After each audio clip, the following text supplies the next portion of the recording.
The Worlds of Power video game series consisted of 10 short books about different video games or ports of video games on the NES. These are novelizations of the game's plot, or in some cases, they make up a completely different story about the game altogether. The books are targeted at younger readers, and the writing kind of reflects this. It doesn't mean the books are bad, it doesn't mean that they're great or anything. I found most of them to be really fun. Anyway, let's talk about the books. One thing to note is that these games were all third-party titles. You didn't have any official Nintendo games on here, or games that were made specifically by Nintendo. And that had to do with licensing rights. They just weren't able to license anything like Mario or Zelda or Metroid or anything like that. In a few of the books, characters are added to the story, so like kids will get pulled in from the real world and end up in the video games world. This happened in Wizards and Warriors and in Simon's Quest. Those two books were fine, and, the situation didn't always need them, but, they were kind of fun, and it gave the readers someone to sort of relate to, and it created some somewhat intentionally hilarious moments. Just weird moments, like in Wizards and Warriors, where the human character has to teach the video game character, who's basically been a warrior his entire life, how to climb trees. Yeah, it's kind of weird. In two of the books, Before Shadowgate and Bionic Commando, the plot of these two games has been expanded on. For Before Shadowgate, which is just a weird way to start a sentence, but in the book Before Shadowgate, this one could really just be like a standalone story. It creates a decent prequel to the video game, and, it's pretty awesome the way that they did it. I know for one, Blaster Master, that kind of influenced some future games, so yeah, that one's kind of cool in its own right. There are other notable books in the series. I think Metal Gear does an excellent job of translating the NES version of the game's plot. It would have been better if they had done the MSX version, but that I don't think was very well known outside of Japan at the time. The big difference is, the Metal Gear fight isn't in it. There's some other stuff that was left out for the NES port just for constraints or something like that. It's not a huge difference, but it would have been cooler if they had the MSX version. I mean, fighting a giant robot is always just more interesting than one guy running around in the jungle. The only book I didn't read for this project was the novelization of Bases Loaded, the second season. Aside from having just no interest in that one, I couldn't find a copy of it. And I figured it really wasn't all that necessary. I wasn't that interested in reading a novel about a sports game, especially one where they would have had to just create an entire plot for it, and I don't think the plot would have been all that interesting. Another thing to mention with these books is they were all sold with a single trading card in them. So there would be like a little cardboard insert, and it would have a kind of like a perforated card that was in there, so you could tear the card out and that sort of thing. In all but two of the books that I was able to find, that cardboard insert is gone. In Metal Gear, the cardboard insert is still there, but the card has been taken out. And in my copy of Bionic Commando, both the card and the holder are still in there, which is kind of fun to see. It's just kind of interesting to see somebody who did not have any interest in taking that out, or maybe some kid was like, this is going to be important or something someday. I always like finding weird stuff like that, because it just sort of adds to the history of the book itself, not necessarily to anything else going on with it. There was also a contest going on in these books, which is kind of fun to try to explain now. It was one of those mail-away contests. So you would have to cut out something from the book and sort of package it up and mail it off to a P.O. box, and that would enter you into a contest. I don't know if anyone actually won these contests. They were giving away some Game Boys, and Nintendo didn't endorse the contest, so they probably just bought 10 Game Boys and then like some video game holders or something like that. And yeah, I couldn't find a record of any of the 10 people who won or the 25 runner-ups, which didn't really surprise me too much, but it would have been something interesting to find.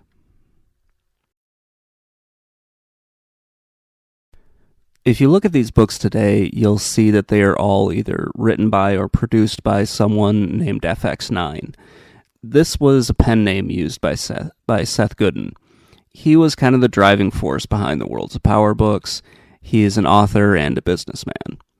1/3 of the developers for this, like Konami and Capcom, signed on to the Worlds of Power books, and he was the one who was negotiating all of those deals. He tried to negotiate with Nintendo, but wasn't successful in getting that. I couldn't find any information as to why those negotiations broke down. I know that there is a podcast that discusses all of this that I can't remember the name of off the top of my head, but they might get into more of that.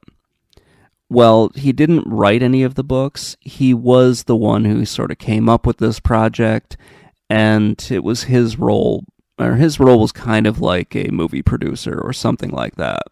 He created some of the design documents to help authors while they were writing these, and he's the one who found all the authors to kind of create these books. So Seth had a lot of say in this and was sort of the founder of the whole project. Now, the authors that go into these, there were, out of the 10 books, 8 of them are numbered, 2 are kind of shorter or junior editions, and none of the authors' names, as far as I could see, appeared in there. All of them kind of appeared under the pen name of FX9. So the list of authors, you had A.L. Singer. He wrote Blaster Master, Ninja Gaiden. He wrote Infiltrator, and I think that's pretty much it. So he wrote 3 of them. Alexander Frost wrote Metal Gear. Christopher Howell wrote Simon's Quest. And then Ellen Miles wrote Wizards and Warriors and Before Shadowgate. And Judith Bowers Stamper wrote Bionic Commando. I'm just checking here. Oh, yes, that's why. Sorry, A.L. Singer wrote 4 of them. He also wrote Bases Loaded 2, the second season, which is a book that I'm just going to assume was fine, but I had no interest in reading it. So A.L. Singer, his real name was Peter Duncan Larangis, which I most likely butchered, and I'm very sorry for that. He wrote 4 of the books, as I mentioned in here. He's wrote probably the best one that he wrote, at least in my opinion, was Ninja Gaiden, and Infiltrator was probably the worst. None of them are actually bad, but just because of my background, I did not like Infiltrator all that much. Ellen Miles wrote probably my least favorite book and one of the best books in the series. She wrote Mega Man 2, which I thought was pretty awful, and she also wrote Before Shadowgate, which was very good, and it was right up there with Bionic Commando with being one of my favorites. I think 8 to 10-year-old me would have really loved these, but yeah, I didn't read them back then. Judith Bowers Stamper wrote Bionic Commando, and this was probably the best one out of the series, at least in my opinion. I mean, how can you go wrong with a spy that's running around and takes a detour out of his mission to eat an entire pizza for some reason? Christopher Howell with the Simon's Quest book, he left it on a bit of a cliffhanger, which was the only thing that I didn't really like about it, is that it just kind of stopped, and it was sort of a letdown for me. Some of the other authors used pen names as well, which kind of made looking them up a little bit harder to find out more information on them. It's, just one of the problems with this.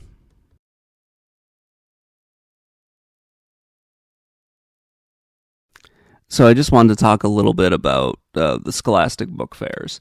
So Scholastic Books was the publisher for all of these, and they would put on these really awesome book fairs every year. And they were a huge part of my childhood, especially in, I think, all the way up until high school. I don't remember seeing them do a book fair during high school. It might have happened, but I don't remember seeing it.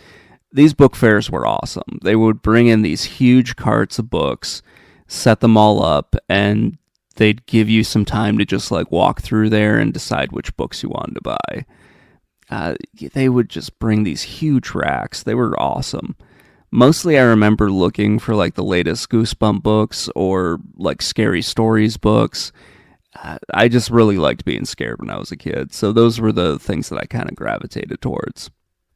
I don't remember seeing the Worlds of Power books on the shelves, but I'm sure they had to have been there. They were released in the late 80s and early 90s, and I don't think I would have been old enough to actually have read them, but they probably would have hung around for a little while after that as well. I'm not sure how well these books sold back then, but targeting young readers with these was a great idea, because many of them played video games, so seeing anything related to video games would have been awesome.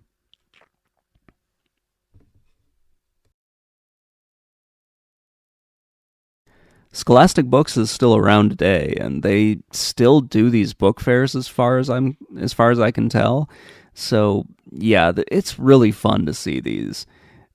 They meant a lot to me growing up, just because it was like an event that broke up the day, just something completely different that you could go to and just kind of walk around and see the different books there. There were some that I wish I had found at the book fairs that I'm pretty sure were out of print by then. Mostly like the Crestwood House monster books. I always wish I had saw there, but I just never did. Or other like classic horror books like that. Now I'm just kind of rambling a little bit. I really like Scholastic Books, and I liked their book fairs an awful lot when I was growing up. And it would have been cool to have seen the Worlds of Power books there, but I don't remember ever seeing them.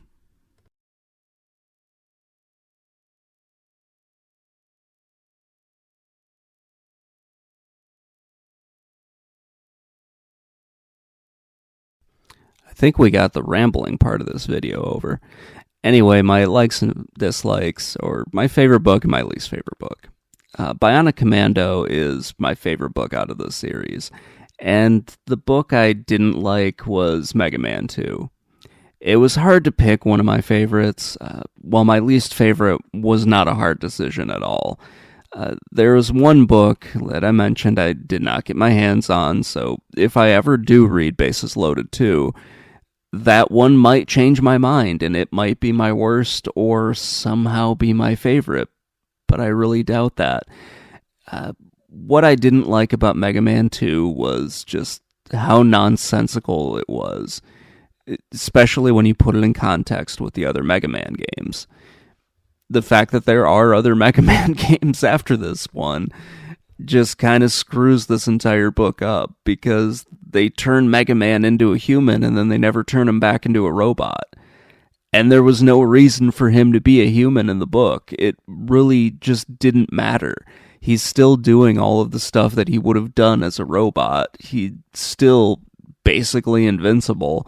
But every once in a while they throw in there, oh, by the way, he's a human, so he can die in this. Not just, get beat up as a robot and turn back into one. Or just get beaten up as a robot and then repaired. But then at the end of the book, he doesn't want to be a robot, and he doesn't want to be a robot again, so he just stays a human. And the book just sort of ends with Mega Man wandering off. So, does Dr. Light create another Mega Man to go and fight Dr. Wily again in 3 through 6? I know this is a book, and it's definitely not canon, but it was still just me reading through it going, why did you do this? Like, why did you turn him into a human? He didn't need to be one. It does follow the book. The book does follow the game fairly well. You go through, you fight all the robot monsters and everything, but I'm not totally sure why they did this. Maybe it was just because of the constraints that they had. Maybe this book had to be shorter. But yeah, it was just kind of weird, especially since Mega Man seems to have all the same powers he had when he was a robot. And yeah, he just basically mows through all of the robot monsters that he has to fight. It was the only one where I was like, this is dumb. Now with Bionic Commando, everything was done much better. You're given more of a reason why the hero has his bionic arm, and he's trained in how to use it and everything. They kind of did a training montage in here where he finds out a whole bunch of different stuff about what his arm can do. And then on the mission, he discovers some things that he didn't know about the bionic arm, or he hadn't tried in training. So he kind of gets put in a weird situation where he has to make an attempt to do something. And it turns out great, and he learns more about what he can and can't do. The story was also just way more exciting. Some stupid things in the plot happen, like some plot threads are just sort of left unfinished in Bionic Commando. I found it interesting that the hero's partner seems to have a, kidnap and being saved fetish. It's very strange. Like, he is just constantly being kidnapped, and the main character has to go and save him.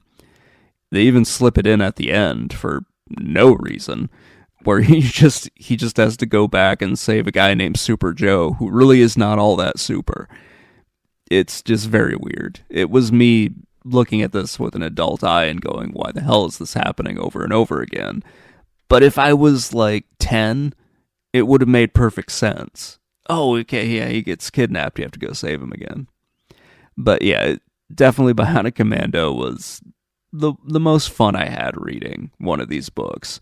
It felt like I was reading an action movie from the 80s or 90s. And, it made me want to try, or go out and try the game.